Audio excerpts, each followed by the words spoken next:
Good morning বন্ধুরা, তোমার সবাই কেমন আছে? আশা করি খুব ভালো আছে। আমার একটা নতুন ভিডিও তোমাদের অনেক অনেক স্বাগত। আজ হচ্ছে শ্রাবণের দ্বিতীয় সোমবার, আর আমি তো 16 সোমবার ধরেছি। তো সেজন্য আমি তো এমনি শ্রাবণ মাসে সবটা সোমবারই করি। তো এবার 16 সোমবার, তো সেজন্য এই মাস থেকে আমি স্টার্টিং করেছি। তোমাদেরকে আমি প্রত্যেক সোমবারই সব কিছু এভাবে শেয়ার করব।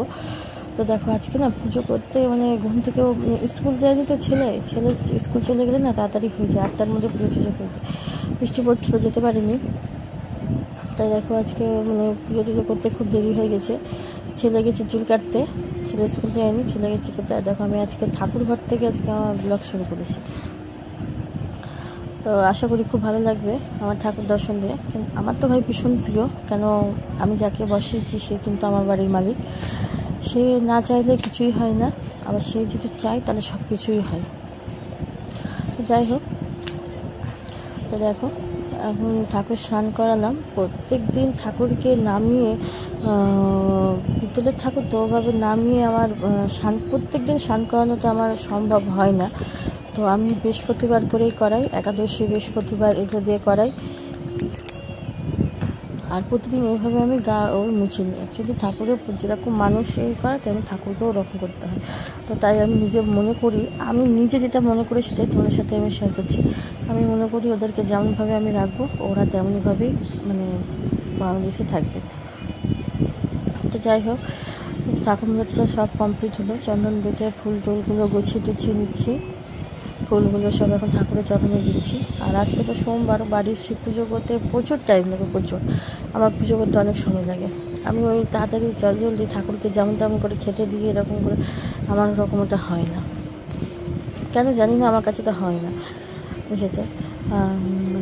আমি যেমন ছোট্ট গোপাল থাকে যেমন সেবা দেওয়া হয়, তেমন আমিও ঠাকুরকে আমার রাধারানী গোবিন্দকে ওরকমভাবে আমি সেবা দিই সেতে। আর দেখো ফুল দিলাম, ওদিকে তো ছোট্ট গণেশ ঠাকুর আছে আমার, তাই ওখানে ফুল দিলাম। আর আমি ক্যামেরাটা উল্টো দিক করে রেখেছি বলে তোমাদের মনে হবে আমি যেন বাহার দিয়ে পুজো করছি সেটা। তো সেটা না, অন্যভাবে রেখেছি বলে ঠিক বুঝতে পারছো না তোমরা। আর এই হচ্ছে তুলসী পাতা ছাড়া কিন্তু পুজো অসম্পূর্ণ। তুলসী পাতা দিতেই হবে। তুলসী পাতা না দিলে কোনো কিছুই হয় না। ঠাকুরের চরণে তুলসী পাতা না দিলে ঠাকুর হয় না। আর ভোগেও যেমন তুলসী পাতা না দিলে ঠাকুর ভোগ গ্রহণ করে না, সেরকম বলে না, ফুল না থাকলে তুলসী পাতা দিয়ে করো, তুলসী পাতা দিয়েও যে পুজো করো সেটাতেও খুব খুশি হয়। তো প্রায় আজ 11টা সাড়ে 11টা বেজে গেছে পুজো করতে। 12টার আগে আমি পুজো করেছি। তো ছেলে আসবে, ছেলেকে খেতে দিব। ছেলে ভাবছি রান্না কী করবে, ভেবেছি ওদেরকে আজকে আলু সিদ্ধ ভাতই করে দেবো, কিছু করে দেবো না সেতে। তাই দেখো আমার আস্তে আস্তে সব কিছু করানোর পর ভোলেনাথকে অভিষেকও করে নিয়েছি। তো সবাই নাকি বলে যে অভিষেক করানো যায় যে বাটিতে, সেই বাটিতে নাকি বাবাকে বসানো যায় না। তো যাই হোক, আজকে আমি তাই করবো, যেই বাটিতে অভিষেক করবো সেই বাটিতে আর বসাবো না, অন্য কিছুতেই বসাবো। তো ওইভাবে বসিয়ে রেসিপি দেখো পুজো করা কমপ্লিট হয়ে গেছে। ঠাকুরই করলাম। এবার তারপরে সব কিছু মন্দিরে যে যাবো সব চৌকি গুছিয়ে টুছিয়ে রাখবো, আর শাড়িও পরে নেবো। আর আমি তো বলেছিলাম যে আমার গলার খুব প্রবলেম, ওই জন্য ভয়েস দিতে আমার খুব একটু কষ্ট হচ্ছে। অবশ্য আজকে আমি ওষুধ আনতে যাবো, কেন না আনলে না কী বলবো, আর গলার অবস্থাটা খুবই খারাপ। বুঝতে পারিনি গলার ভিতরটা যে আমার এরকম হয়ে যাবে, আমি একদমই বুঝতে পারিনি। আমি কিন্তু ঠান্ডা ফ্রিজের জল আমি এগুলো কোনো কিছু খাই না। এত গরম পরে আমি কোনো সময় ফ্রিজ জল খাই না। হ্যাঁ, আমার ছেলে, আমার হাজব্যান্ড এরা খায়, কিন্তু আমি কিছুতেই খাই না। জানো, বাবার কাছে কিন্তু এই 3বার হাততালি দেওয়াটা দিতে হয়, বাবা খুব সন্তুষ্ট। জানি না কেন, আমার খুব ইচ্ছে হয়েছিল, সেজন্য আমি তাই করেছিলাম। তাই দেখো আমার পুজো করা কমপ্লিট। অনেক সময় লেগেছিলো। কেমন লাগছিলো আমার ঠাকুরকে অবশ্যই তোমরা কমেন্ট করে জানিও। আর এগুলো তো আমি আজকে খেজুর দিয়েছিলাম প্রসাদে, মিষ্টি ভোগ আনিনি, বললো পরে এনে দেবো। তাহলে ঠিক আছে, পরে এনে দেবো। আর আজকে শ্যাম্পু যেহেতু রবিবারও করেছিলাম, আর কালকে একটু রান্নাবান্না করা হয়েছিলো, মাংস ওগুলো একটু মুখে খাওয়া হয়ে গেছিলো। তো ওই জন্য আবারও একটু শ্যাম্পু করে নিলাম, চুলটা ভিজা হয়েছিলো। এখনো অবধি ছেলে আমার আসেনি ভালো না, তাই চুলটা আমি আস্তে আস্তে নিই, তারপরে একটু বসবো। আর চাটা কিছু করে খাইনি, ইচ্ছা করছিল না, ভালো লাগছিল না, মানে গলাটার জন্য না এখন খুব অসুবিধা হচ্ছিল। তো আবার পুজো করে আসার পর ছেলেকে নিয়ে আবার ড্রয়িংয়ে যেতে হবে। আজকে সোমবার যেহেতু ড্রয়িং আছে, ড্রয়িংয়ে নিয়ে যাবো। আর ড্রয়িংয়ে যাওয়ার সময় না তখনই ভেবে রেখেছি যে ওষুধটা নিয়ে আসবো, কারণ গলাতে ব্যথা তো সেজন্য, বুঝতেই পারছি।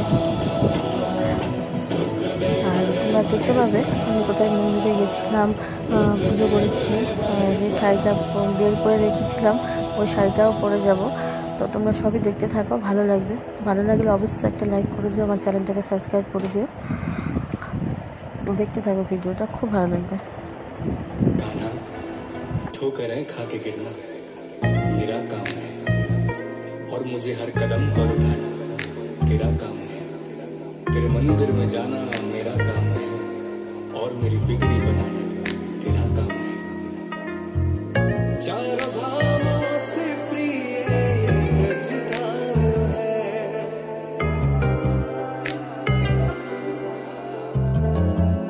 चारों धामों से प्रिय ब्रजधाम है।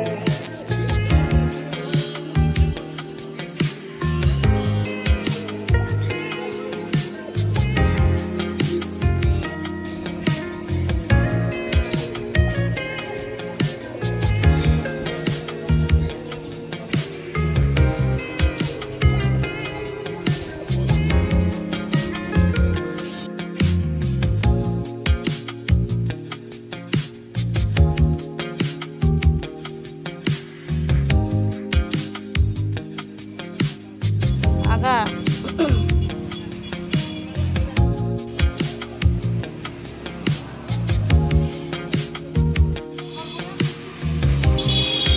কালকে দেখিনি।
সুন্দর লেগেছে। আরো কিছু সাথে নতুন খাতা, এটা খাতা ভিজে গেল না সাথে।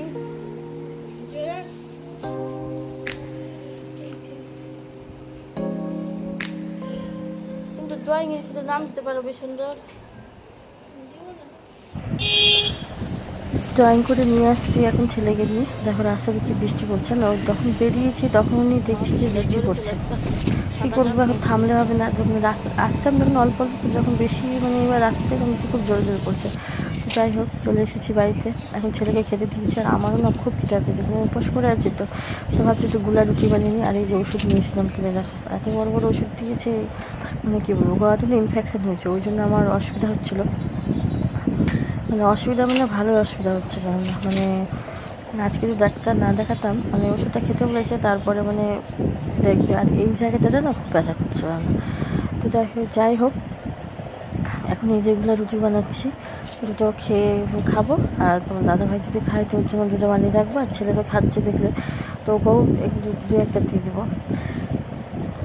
তো ভালো লাগলে ভিডিওটা বেশি আর বড় করবো না, ভালো লাগলে অবশ্যই লাইক করে দিও, চ্যানেলটাকে সাবস্ক্রাইব করবে।